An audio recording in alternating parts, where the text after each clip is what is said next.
Eux ont décidé de s'organiser pour lutter contre la concurrence déloyale. Les taxis parisiens se regroupent désormais en brigades pour chasser les chauffeurs clandestins ou ceux qui accostent illégalement les clients aux abords de l'aéroport de Roissy. Des opérations qui fonctionnent. Enquête signée Jocelyn Debro et Arnaud Bouju.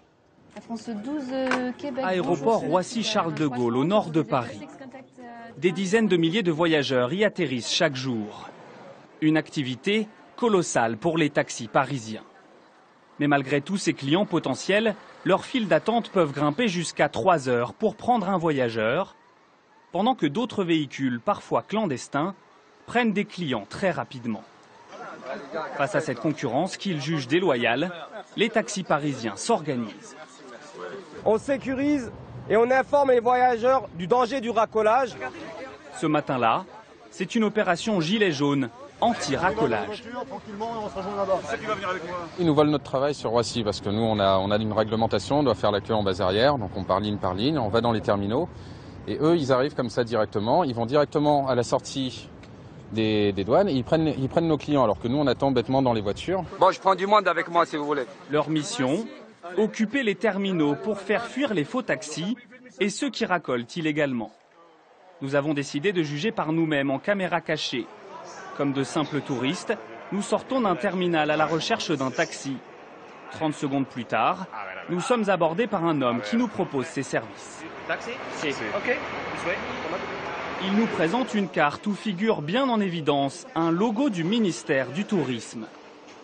Mais tout est faux, l'homme n'est ni un taxi ni un VTC. Direction le parking public, au milieu des voitures de Monsieur Tout-le-Monde. Son véhicule ne présente aucun signe de taxi professionnel. Alors pour nous rassurer, il nous présente une pochette remplie, là encore, de documents falsifiés. Licence, numéro, ministre, chargé, transport, direction, French documentary. officiel. Son prix, 70 €. Une somme correcte pour ce type de course, mais l'homme veut être payé uniquement en liquide. Nous continuons notre chemin. Quelques minutes plus tard, un homme au costume nous aborde discrètement. L'homme nous propose de le suivre. C'est un VTC, un véhicule de tourisme avec chauffeur, qui nous aborde en toute illégalité. Car les VTC ne peuvent venir à Roissy que s'ils sont réservés à l'avance par le client. Ce chauffeur nous propose donc de faire une fausse réservation pour contourner la loi. Vous voyez, tout est déjà là et je fais ça. Votre bonne commande est là. Les bonnes commandes du passager VIP, ça reste. Donc là, on fait croire qu'on vous a réservé. Exactement. Ce sont ces fraudeurs que les taxis officiels veulent chasser des terminaux.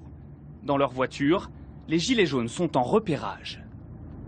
Les trois là, ils sont en attente, ils attendent que les vols arrivent en fait pour racoler. Vous voyez, les trois là, ça c'est des racoleurs.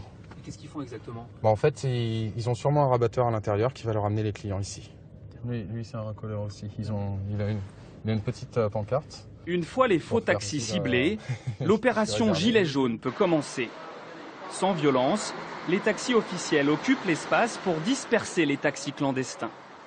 À l'arrivée des Gilets jaunes, plusieurs d'entre eux tournent les talons. En quelques minutes, le parking se vide. L'opération anti-racolage est un succès. Quand il y a l'opération taxi officielle qui arrive dans les terminaux pour empêcher les racoleurs de charger, notre temps d'attente des taxis qui attendent légalement est divisé par 2. Tout simplement, quand il y a des grosses opérations de contrôle de la police, c'est pareil, notre temps d'attente est divisé par 2. Il y a des personnes qui risquent de vous dire... À l'intérieur des terminaux, d'autres gilets jaunes informent les voyageurs et les dirigent vers les taxis officiels. Depuis plusieurs semaines, ils organisent 1 à 2 opérations de ce type chaque mois. Mais ils demandent surtout davantage de présence policière pour travailler à Roissy plus sereinement. LMTS.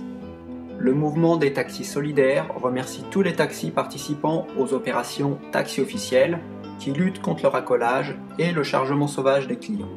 Ce mouvement ne fait que commencer et connaît déjà ses premiers succès. Taxi, mobilisez-vous pour la sauvegarde de votre métier. Vous en avez assez de rester 3 heures en base arrière alors que les racoleurs chargent en direct. Agissez et rejoignez-nous. Nous avons besoin de vous.